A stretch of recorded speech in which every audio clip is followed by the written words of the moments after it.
Bismillahirrahmanirrahim. Di dalam kitab Tafsir Al-Qur'anil Azim, kitab ini dikarang oleh Al-Imam Ibn Katsir Ad-Dimashqi, Al-Juz'ul Awal, pada jilid pertama, yang diterbitkan oleh Darul Fikir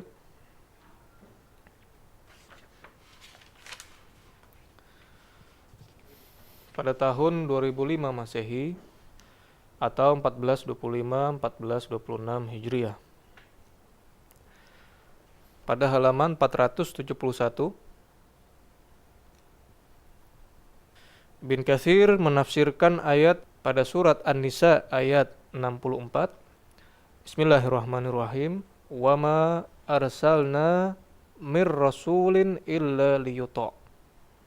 Bahwasanya kami tidak mengutus seorang rasul pun kecuali untuk ditaati, biiznillah, dengan izin Allah. Walau annahum idzalamu anfusahum, jikalau mereka menzalimi, menganiaya diri mereka, ja'uka, lalu mendatangimu. Maksudnya di sini adalah mendatangi Rasulullah sallallahu alaihi wa alihi. Fastaghfirullah, mereka meminta ampunan kepada Allah. Wastaghfara lahumur rasulu, dan Rasul pun memintakan ampun untuk mereka. Lawajadullaha tawwaban rahimah, maka mereka akan mendapati Allah Maha penerima taubat lagi Maha penyayang. Di sini Ibn Katsir menafsirkan yarsudu ta'ala al-usata.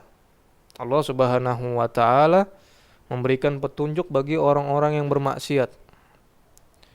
Wal mudhnibin, orang-orang yang mempunyai dosa. Idza waqa'a minhumul khata' wal isyan, jikalau mereka melakukan kesalahan dan melakukan kemaksiatan, an ya'tu ilar rasul, mereka hendaknya mendatangi Rasul sallallahu alaihi wa alihi, fayastaghfirullaha indahu, dan meminta ampunan Allah di sisi Rasul. Wa yas'aluhu ayyastaghfira lahum, dan meminta Rasul agar memohonkan ampunan untuk mereka. Fa innahum, sesungguhnya mereka, yakni orang-orang yang bermaksiat dan orang-orang yang mempunyai dosa, idza fa'alu dzalik, jikalau mengerjakan hal ini, taballahu alaihim, maka Allah akan menerima taubatnya. Wa rahimahum, dan akan menyayangi mereka. Wa ghafara lahum, dan akan mengampuni dosa-dosa mereka. Wa lihadza qala, oleh karena itu Allah Subhanahu wa taala berfirman, lawajadullaha tawwaban rahimah, maka mereka mendapati Allah Maha penerima taubat dan juga Maha penyayang. Wa qad dzakara jamaah, para ulama telah menyebutkan, ini masih kalimatnya Ibn Katsir, minhum Asy-Syaikh Abu Mansur As-Sabbaq. Salah satunya adalah Abu Mansur As-Sabbaq. Fi kitabihi Asy-Syamil, dalam kitabnya Asy-Syamil, Al-Hikayata Al-Mashhurata Anil Utbi. Abu Mansur As-Sabbaq menukil kisah yang terkenal, hikayah yang masyhurah, kisah terkenal dari Utbi. Qala, Utbi berkata, kuntu jalisan inda qabrin Nabi, aku sedang duduk di sisi kubur Nabi. Faja'a a'rabi, datang seseorang. Faqala, lalu dia berkata, assalamu alayka ya Rasulullah, salam atasmu wahai Rasulullah. Seseorang datang ke makam Nabi lalu mengucapkan salam untuk Rasulullah. Sami'tullaha yaqul, aku mendengar Allah Subhanahu wa taala berfirman. Lalu menyebutkan ayat seseorang yang tadi, walau annahum idzalamu anfusahum ja'uka, sampai akhir ayat. Lalu seseorang tersebut berkata, wa qad ji'tuka, aku telah mendatangimu, mustaghfiran li dzambi, aku datang kepadamu dalam keadaan meminta ampunan untuk dosa-dosaku. Mustasfi'an bika, meminta pertolonganmu, meminta syafaatmu, ila rabbi, kepada Tuhanku.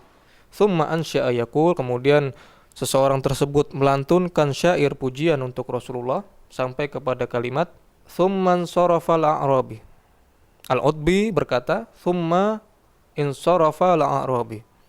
Kemudian setelah melantunkan syair pujian untuk Rasulullah, seseorang tersebut pergi meninggalkan makam Nabi sallallahu alaihi wa alihi.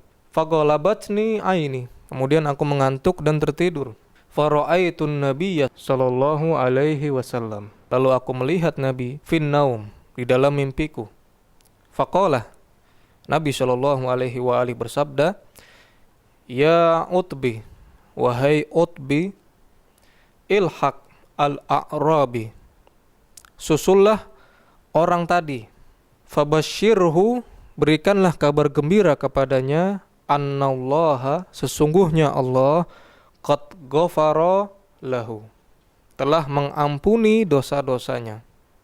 Kesimpulan yang dapat kita ambil dari nas kitab ini adalah, yang pertama, menziarahi Nabi, pergi ke makam beliau sallallahu alaihi wa alihi, dan memohon ampun kepada Allah Subhanahu wa taala melalui beliau sallallahu alaihi wa alihi bukan perkara yang dilarang, apalagi dikatakan syirik. Di sini Ibn Katsir menafsirkan surat An-Nisa ayat 64 hanya menukil satu riwayat, yaitu riwayat yang telah kita bacakan, dan tidak menukil riwayat lain, juga tidak mengomentari bahwa riwayat tersebut dhaif. Dengan kata lain, Ibn Katsir berpendapat bahwasanya ayat tersebut ditafsirkan dengan riwayat ini, hanya dengan riwayat ini. Jikalau perbuatan tersebut adalah perbuatan bid'ah, apalagi perbuatan syirik, maka niscaya Ibn Katsir akan mengomentari riwayat ini dan menyanggahnya dengan riwayat lain yang bertentangan dengan riwayat ini. Inilah pernyataan Ibn Katsir yang bermadzhab Asy-Syafi'i di dalam kitabnya Tafsir Al-Qur'anil Azim. Wassallallahu ala sayyidina Muhammad wa ala alihi at-thayyibin at-tahirin walhamdulillahi rabbil alamin.